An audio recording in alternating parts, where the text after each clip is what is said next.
There's nothing more challenging than finding yourself in a relationship that isn't working, where both of you are truly in love with each other.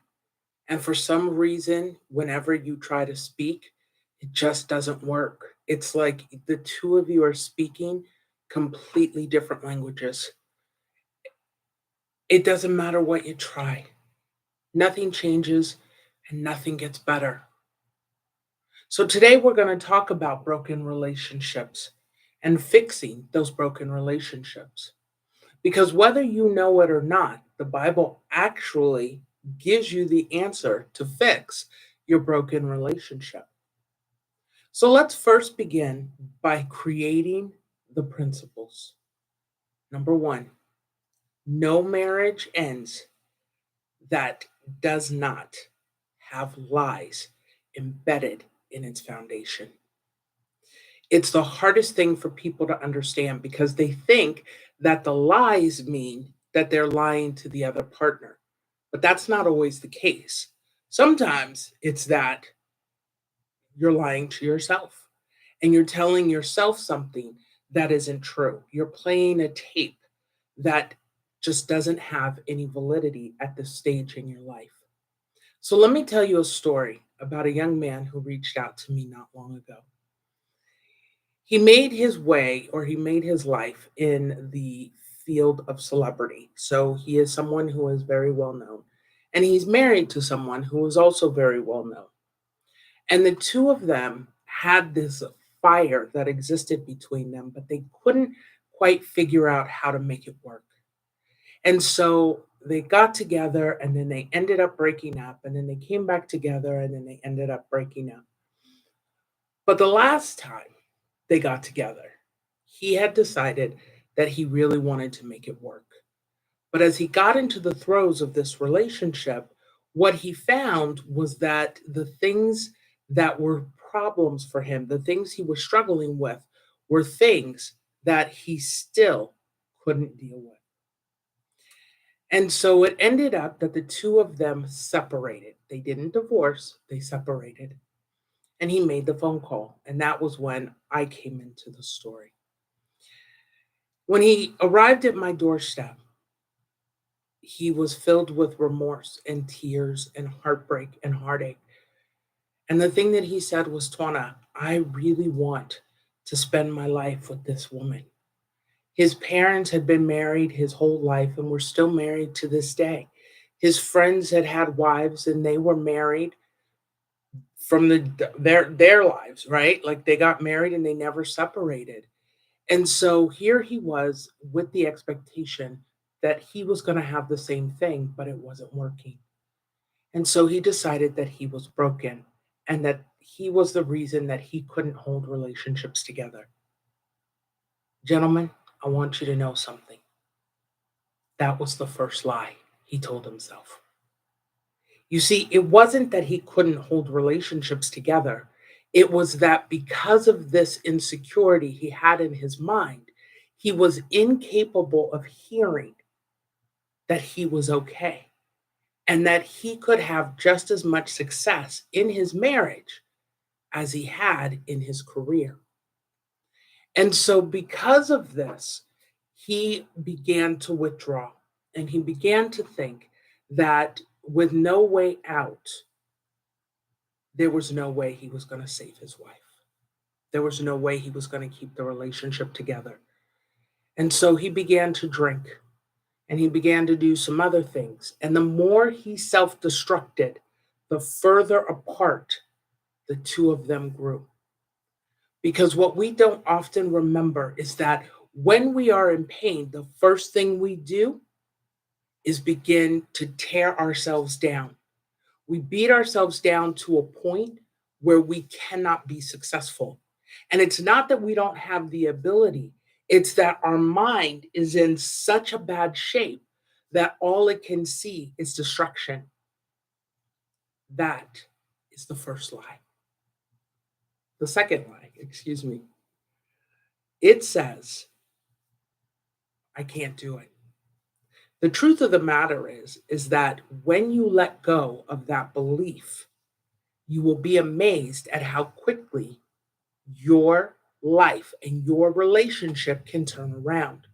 You see, the thing is this: when God created men, when He created you, what He created you to be was a husband and a father and someone who was in a lifelong relationship. What we don't understand about relationships, that's a very basic principle, is that each party of the relationship, the male and the female, is not the sum total of every experience they've had. What they are onions. And onions, the reason we use that analogy is because each onion has a plethora of layers that you have to pick through. Well, so do people. And so what happens is that in the beginning, as husbands, you spend so much time getting to know your wife. But because you like her or you open the door to sexual activity too early, you get to a place where you really don't want to lose the sex. And so you stop being honest in your communication. And so if she says, I like chocolate ice cream, you often will say, I like chocolate ice cream, but you really hate chocolate ice cream. So now she goes out and buys you chocolate ice cream cakes on your birthday. And guess what happens? You're like, oh, great. Is this for me? Yeah, I really don't like chocolate. You've just created the first gash in the relationship. The gash came because you set her up to fail. You see, when we set our spouses up to fail, only happens when we choose not to take a road of honesty. You've got to choose to be honest and to show your spouse who you are. So, why do we back off? Why do we hold off? It's because we're afraid that if they really see us, they won't like us. The real problem is that the more you push them away, the less they like you, and the more you fulfill the self-fulfilling prophecy that they won't like you. So how do you fix this? Number 1, look at yourself and figure out all the areas that you have been untrue to the person you say you want to spend the rest of your life with, to the person you have chosen to wed. What are all the things you said that were not true? Figure that out first. For those of you who will come and say, I'm not the one who is dishonest, okay, then let's look at something else. What areas did you jump the gun without first deciding whether or not you were in an emotional place to be able to handle bringing on the needs and expectations of another person? Number 3, do you have issues with being asked questions? You see, the way you are designed as a man is to have a wife who asks you questions, because your job in the relationship is to set the vision for where the family is going to go. It is her job to ask you every question she needs in order to empower you and to give you the ability to cross into all these different areas that you want to go in your vision. And it's not that she has to stop what she's doing, it's that she becomes a part of what your vision is. And because of the way God has gifted her, she multiplies what it is you see in your head. When you hear those questions, do you feel like you're being interrogated? Do you feel like she's overwhelming you? Then the real question is, are you really ready to be a husband? Are you really ready to walk the path that you want? And remember, this path is not necessarily financial, it can also be familial, it can also be the relationship as a whole. What is it that you want her to bring to the table? When you answer those questions, you will begin to see the road to bring your family back together. And on that note, I want to invite you to join us June 7th, 8th, and 9th in Scottsdale, Arizona, at the Masters of Reinvention workshop that we're holding. This workshop is for you if you have seen great success in your career, but are looking at relationships and outside experiences that are too much for you to bear. You can't get a hold of them. They're just not working. No matter how much you try, you're not finding the success that you need. That's what that's what this workshop will be for. This workshop is for you. If you are at a point where you're sick and tired of being prideful and you're ready to just have the greatest life, where you are seeing parts of your life that you want to achieve that you're not achieving, levels of success in other areas outside of finances that allow you are not allowing you to grow, are not allowing you to develop, but you want to see those areas grow and develop. This workshop is for you.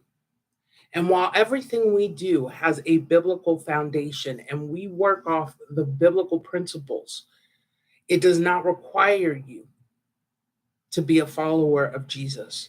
We are not going to sit up there and convert you in this weekend. But what we are going to do is show you the path that allows you to get out of the pain you're experiencing and to finally be able to create the plan that you want to see the success going forward without us. You will have the foundation. So, this program is for you if you're ready to tear up the rocky, sandy foundation you have that's crumbling beneath your feet, and you're ready to create a brand new foundation, one that allows you to go where you want to go and do what you want to do. So, again, we look forward to seeing you in Scottsdale, Arizona. And if you want more information, click the link below. And if you love this video, then don't forget to like, subscribe, and hit the notification button so you know when we put out more content just like this. I'll see you next time.